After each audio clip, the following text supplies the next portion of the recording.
Hi, a very good morning to you. It's Gene from maverickstar Observatory. I'm putting this video up a little bit earlier for you guys to have a look at. I did initially, if you popped over to the website yesterday, poleshiftnews.com, you'll see that the data had been uploaded yesterday. You can see from the date and the Earth Alpha at a glance, the 27th of the 7th, 2022. So it was uploaded for you yesterday. I didn't do a YouTube video talking about it, so we'll just briefly get into this. And then I want to talk to you about a few other things, and I think they're really important at this present time that we're in right now, with a lot of things going on, which I'm sure some of you will know some of those things. Others of you, may find some of this information new and obviously intriguing. So a quick look at the Earth's Alpha at a glance, starting with the CO2. You can see we are at 439 parts per million. Then the oxygen levels, as you would expect, are at 20.79. That is a massive volume of any gas in our atmosphere, and there's no worries that we're going to be running out of that anytime soon. It's funny that from time to time we do have people ask, at a specific time, can we have a check on the oxygen levels? And I think more being concerned would be that the oxygen levels don't increase to a level where all the other gases in the atmosphere could pose a potential flashpoint. No one ever talks about there being too much oxygen in the atmosphere, but this Earth is great at managing its gases. I always think of it as a biosphere contained by the magnetosphere, and it regularly maintains certain levels, and oxygen has never really moved from that what we see today in any large manner. We've got the latest latitude and longitude of the magnetic north position, which we done on the 17th. Then if we have a look at the radiation background, 0.16 microsieverts. We've got the volcanoes that are actually in eruption at 23. Obviously, if you was tuned into the news, you would have found out that the latest earthquake in the last 24 hours, or should I say the last 48 hours, was the one that was creating a lot of problems over in the Philippines, measuring at 7.0. The muons in the UK are at 518 per square metre per hour, and over in Canada they're at 833 counts or muons per square metre per hour. We've got quite a bit of activity again on the sun, with having 7 sunspots on the disk, and even though there is a lot of activity relating to the sunspots, the geomagnetic field is quiet and solar X-rays are at normal levels. As for all the other things, it's pretty much standard. Not much has changed there. We know that the jet streams are unstable and continue to change our climate on this Earth, and it is with that we will now move on to another topic which I think you're going to be interested in. But before we do, huge thank you to those people that support what we do here at the Observatory. You should already know this, that we don't have advertisements running anymore. We don't sell merchandise, and even though I have got a couple of other products, I don't mention them too much or ask you to go over and buy them. That's what we're doing here, is keeping the Observatory funded by you guys, the general public. I'm pretty sure, as I've said before, you don't want another t-shirt, another mug or a bumper sticker sent from our Observatory. And I'm just very thankful for those people that do not take the Observatory completely for granted, and those people that do genuinely support us regularly on PayPal down there in the description, and also become one of our patrons. But I also want to thank our superstars that have the equipment out there, and that's what makes us completely different to anyone else, I think. Not only have we got a lot of equipment here at the Observatory that we regularly update for you and keep you informed with what's going on with things like CO2 levels, oxygen levels, the latest magnetic poles that are migrating, the volcanoes that are erupting on our planet, and a lot of other things. But we also have, like I said, our superstars out there that dedicate their time for us to collect this information. Without them, it'd be much more difficult. And for that reason, I'd like to just give them a huge, big thank you, and I'm sure you guys will as well. And I did briefly mention the other day that we are going to be adding another page to the website covering the data that we'll be collecting in Colombia over the coming weeks. So I'd like first of all to welcome our new superstar Michael in Colombia, and hopefully in a couple of months' time we can send out a muon detector and really start getting down to business in studying that South Atlantic anomaly, because that is where Michael is situated, right on the fringe of that expanding anomaly down there, and we can see what's going on with the intensity of the magnetic field. We should be expecting it to see a drop off or a gradual decay in strength. But not only that, if we get a muon detector in there, as we see that South Atlantic anomaly growing, we should be seeing probably more levels of muons per square meter per hour than we have ever recorded anywhere else or at any other location. I will say this, hopefully before the end of the year we will have another magnetometer going out easterly into Pakistan, Lahore region, and as soon as we get more confirmation on that, I'll update you on that. Okay, so big thanks to everyone involved in keeping this information coming, and of course we've got the archive data on the website. If you want to check back just more than a few days, you can go back now with things like the TriMag data going back almost 5 years. So we've got quite an archive of data, and at least a good couple of years now of Earth Alpha at a glance. So that's there. What I want to talk to you now is a little bit different and on another subject, so let's get on with that.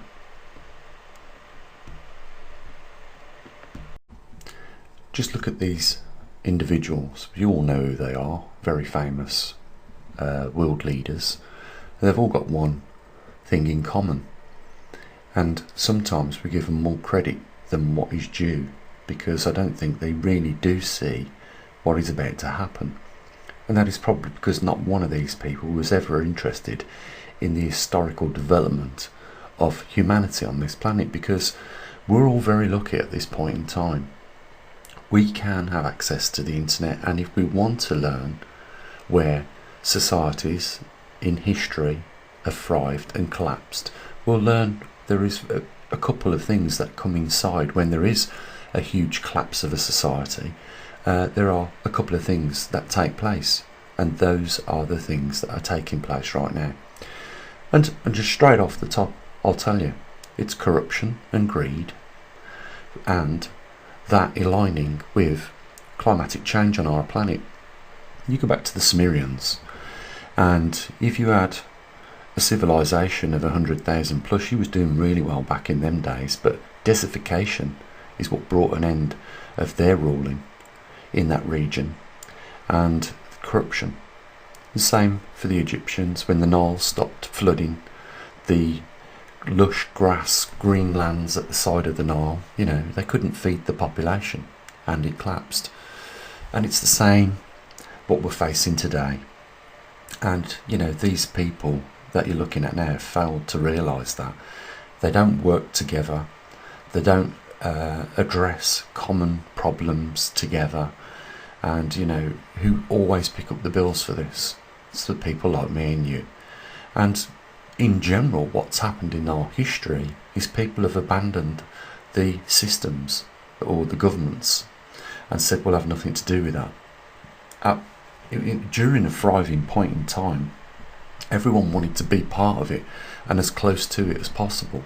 We've seen this with all the empires. Even the Roman empires there was eventually too many people doing BS jobs basically, and being paid way too much for them, whilst everybody else was suffering. And we're seeing that right now.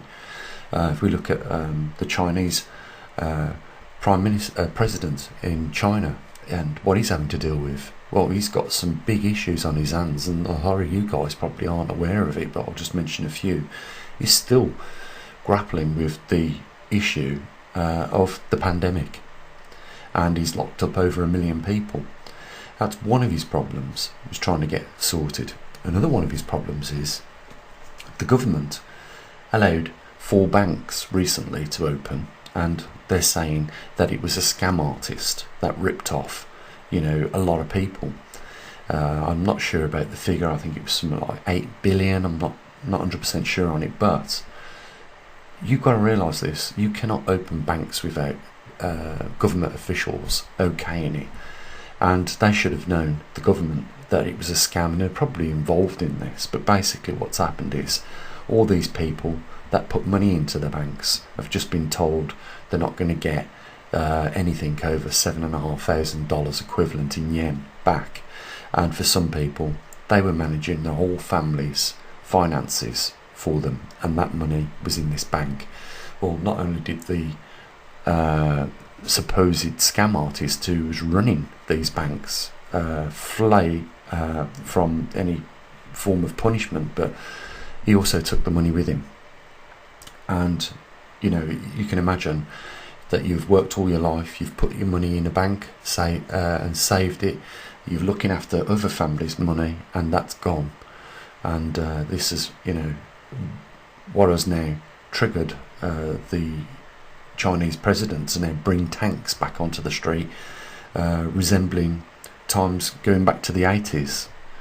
And that's just another one of his problems. He's got another problem where in 86 different provinces in China, people are just abandoning their mortgages, largely due to a company called Evergrande going bankrupt, not being able to finish those apartments that these people had took mortgages out to buy.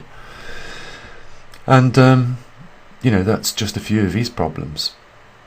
And there's problems. Oh, and if you want to add on top of the problems that he's already got, just mentioning that, he's also got crop failures taking place at an alarming rate and scale.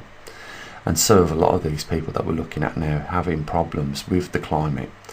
And it's all really because of the same issues that the pharaohs and the rulers of our history faced.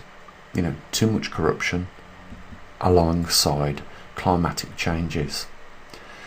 And we're going to see wars break out, as we're almost there. I believe we're going to see in the not too distant future, because if the West keeps supplying obviously Ukraine with weapons, at some point this could go on for years. And Russia have already said when we're faced with the fact that we've got nuclear weapons to use, and we will use them. And we've got first strike plans in the West that before he even gets to that point, we'll use them on him. And what I noticed the other day, whether there's anything in it or not, when I was at the museum, they closed 98% of the museum down, and the only thing to see really was a statue of Lucifer. But I did notice vans going round the back of the museum, and I didn't see them loading these vans, but I just found it a little bit odd. First of all, that it was almost like a military operation, the way they was backing this van in. And when I managed to get the lady that worked there, her attention, to ask her, we've walked through the doors, so the museum is open, but obviously, all the exhibitions are not on show. She said to me it's because there's a rewiring taking place at the museum, and it's going to last 2 years. And it just didn't ring right with me. And since I mentioned it in the video the other day, a few other people have told me that other museums are doing something similar, or saying that they're closed for repairs. But it's like some of you guys said, you're closing the museum completely instead of doing this rewiring in stages so that you can keep large proportions of the museum running as normal. Well, as you guys have already pointed out in the comment section, this is something that's been seen in films like 2012, where before the massive event takes place, all the artwork starts to disappear, because this is irreplaceable, some of these things in the museums, and if there is a chance that they might get damaged, then they might move them ahead of time. But could you imagine if this is the case, and Russia find out that the United Kingdom are stashing all their valuables away? It looks like we are going head on head with Russia and perhaps a few other countries like China, and it's not good. But this isn't new, and it shouldn't be a surprise to anyone. We've seen civilizations collapse before in our history because of these two reasons coming together, with the corruption and the greed and the climate being changing at that point in time. You see, we have to learn in the future that we have to flow with nature, and climate is fluid on our planet. It changes, nothing ever lasts forever. The Mayans found this out. At the end of the Mayan ruling, they were starting to dig massive water capturing basins, and they even used a type of cement to seal these big underground holding tanks for water. But inevitably they had to leave, and when they left, it was like they just left everything, as if it was they were going to return to it. It wasn't. They thought that the climate would repair after a certain point in time. The rains would come back, and that's the way they've been found. Some of these newly found places in the Mayan region of South America, they've found them exactly as they was when they was left. So there must have been an expectation or a hope to go back, because all the pots and pans were still there, but they never did. And that's because climate changes, and when it does, it doesn't recover for probably 1,000, 2,000 years, maybe even longer. We're about to go back into a glacial period. You won't hear any one of these clowns that you're looking at right now mention it. You won't hear these likewise mention the fact that there's more Arctic ice than there ever has been since 2012. But I will not bang on that we are already in the thermocline, where we've seen a dramatic change and the Earth is starting to cool down at this point in time, because I don't think even a 20-year climatic shift is enough to say it's a new trend. And that's for the same reason they should not be talking about global warming and CO2 as they are using just 100 years of climate data, because it's very easy to prove the point that the Earth does look like it's warming if you only use a small section of the data. I think if you want to really study climatic events, you look on bigger timescales that go back further into our history, like we do a lot of the time on this channel, by looking at the interglacial and glacial periods of the past 500,000 years. You get a more accurate idea as to what naturally occurs and what doesn't. And guess what? We see 100,000 years ago, 200,000 years ago, 300,000 and 400,000 years ago, CO2's rising as we are in those interglacial periods. But not one of these clowns, these rulers, these pharaohs, self-proclaimed, would ever mention such things, because of the greed and the money. But at the end of the day, what we have to realise is what was threatening the Mayans and the Egyptians is not what is threatening us today, because they could still move to different locations on this planet where we can't. And what we're faced with is a global problem that involves 8 billion people, and that is why this time it is not going to be like it was ever recorded in our history, simply because the scale of things that and the atrocities that was committed at the ends of these dynasties are going to be massively insignificant compared to what we are going to see.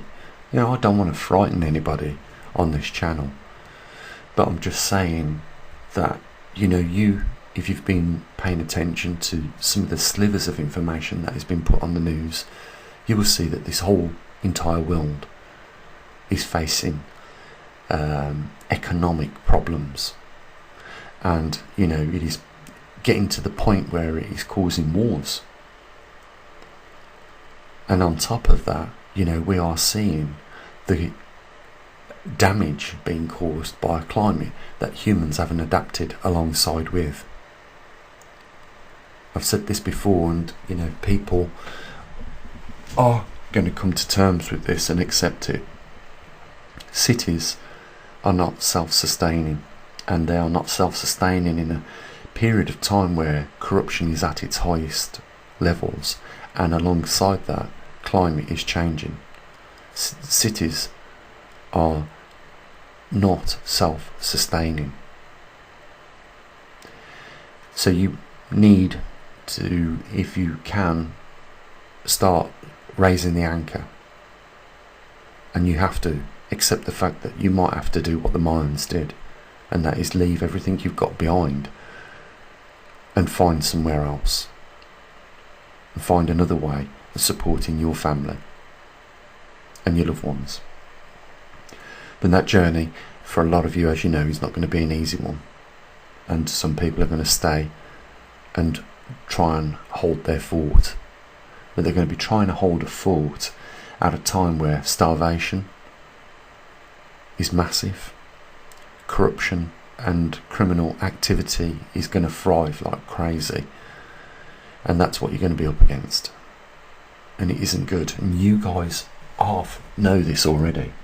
This is exactly what we are aligning up with, and not one of these people that we're looking at here, these leaders, are going to be able to do anything about it, because Mother Nature is far more powerful than they could ever be, and they are only limited to the borders and boundaries of their countries.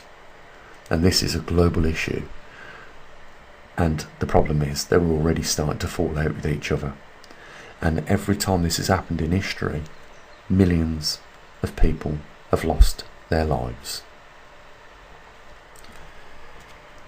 The problem is with the capital system is there is no cap on greed. That's why we have, we used to have in the 1940s millionaires, and then we started to see the emergence of billionaires, and there is a race now for your first, or a handful of trillionaires.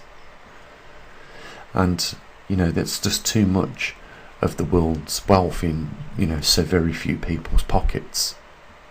What is the real explanation for yours and mine energy bills doubling and going up again in October?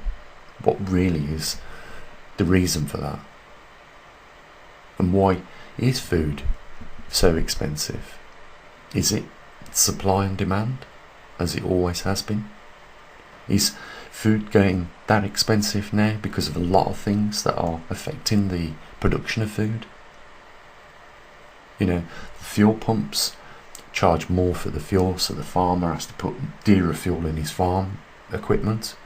Obviously then his costs go up as a result. I've heard people that buy silage to feed the cows were spending 15 grand. Now they're spending £40,000 on the annual purchasing of straw and hay for the cows to be fed in the winter.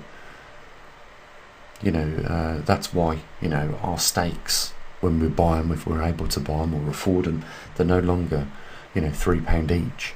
I've seen steaks at £20 each, £25 each, and that's why now your restaurants can't even afford to put those on the menu. When you go into restaurants now, you've probably noticed it's a bit of a joke, because you've got a chicken burger, a beef burger, or a curry, things that don't cost a lot of money, but you can still make them desirable and sell them. What happened to the roast beef dinner and your chicken roast dinner and things like that, or your T-bone steak? Just very rarely see them on menus now, and if you do, have a look at the prices next to the menu. The meal, it's like where it used to be £15, it's now £50 per person. It's got ridiculous. And the thing is that these leaders that we're looking at are not listening to the crying of the poorer people, because they're just trampling over them. We've got a lot of these people now here in the UK. I've seen what's happened in Europe over the years. You know, these people are ruthless. They haven't got consciences. If they did, they wouldn't be in the positions that they're in now. You can't have a conscience if you want to have a big bank account.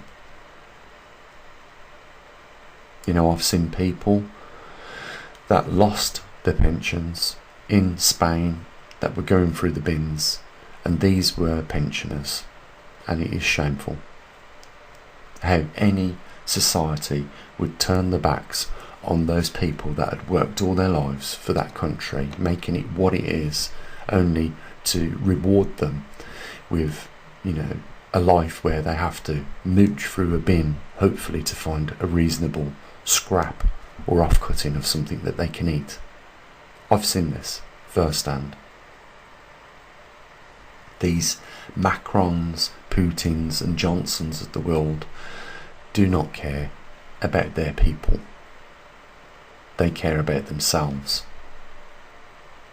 And there is, like I say, absolutely nothing within their power right now to change the course of what is going to happen, because we're seeing it in Sri Lanka, you know, Brazil, Argentina, all over Europe. We saw it in Kazakhstan before Putin invaded the Ukraine, where, you know, the Kazakhstan leader asked Putin for his support to control the crowds. We're seeing it in China. You know, when you steal someone's life savings, that person no longer wants to be part of your society. And this is what we're going to see across the range in all these countries. It's going to happen. And they haven't got a clue that right now there isn't nothing they can do. The problems have got to the point where they are escalating faster than they can even identify them. And this is exactly what I said around 8 years ago, if you remember. I described this as the gauntlet. And gauntlets are courses of lots of obstacles. And we've been going through them over the last few years pretty well. But I said once we get up to a certain speed, you know, it's only going to be a matter of time before we actually collide with one of these obstacles instead of navigating around it. And from that point on, because of the speed and momentum that we're going to bounce off all the others. And, you know, inevitably, it's going to be the point where we can no longer get to the end of this gauntlet. That's where we're faced right now.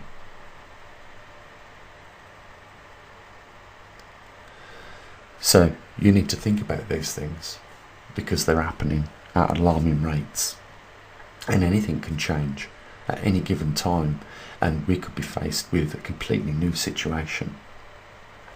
But we are now seeing one problem after the next, and it's like, you know, these problems used to come along every 10 years. Now we're seeing 2 or 3 big problems, major instances every year, you know, 2 or 3 in 1 year. Well, it's going to get to the point where we see 10 of these incidences happening a week. That's the sort of pace at which things are going to start to become and start to get infectious in your life. And it's got to happen, because it has happened with all the other empires in this world. They've all ended up the same when 2 things came together: greed and corruption, and climate change. And your history is there for you if you want to research it and find out for yourselves. I think you'll agree. We're not just getting into this. This has been warming up for quite some time, but we're getting to the bit now where it's going to get really interesting, because, you know, I just now sit back and I'm an observer of all these things. You know, I realise it's almost pointless trying to, you know, prepare to that point where, you know, you've covered everything, because there's just so many problems now. You don't know what to prepare for and which to prioritise. You know, I've done my best where I can to look after my family and loved ones, and, you know, it's not at full, it's not covering everything, but it covers a few things, I gather. Or I think, like, you know, if I can cover a few things, a bit of extra food just in case we have to go a couple of months without it, we've got that covered. Or I can get water, clean it, with my bug out bag, or provide emergency shelter. I've got those things covered. I don't have fuel supplies covered. I haven't got an underground bunker. I'm like the majority of you guys out there, just sitting back watching this all happen in real time. I mean, I can't believe what's going on in the world. But it's going to get, these events are going to become more frequent. We all know that now, I guess. Guys, whilst all this happens, we'll bring whatever we feel, needs to be relevantly told to you. We'll do it. We'll keep up with what we do at the Observatory. Meantime, if you can help us, we will be here to help you. There's a link down there in the description. I really hope that you do want to help and be part of this. And I'll say what I usually do. You take care of your loved ones. As always, bye for now.